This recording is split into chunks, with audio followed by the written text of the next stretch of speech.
हे केरी, क्या हाल है? High five दो। ओ चलो जरा जोर लगाओ यार। आउच, इतना भी जोर मत लगाओ। ये चलता है? पक्का जाना चाहती हो? जानकर डर गई तो? मैं बिल्कुल नहीं डरूंगी।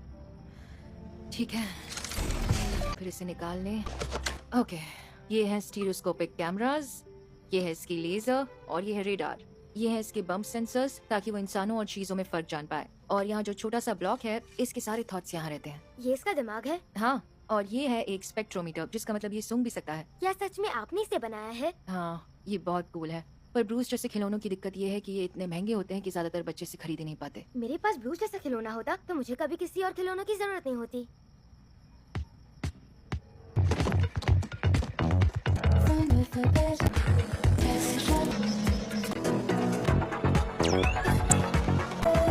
सबसे सही यही लगी। क्या चल रहा है?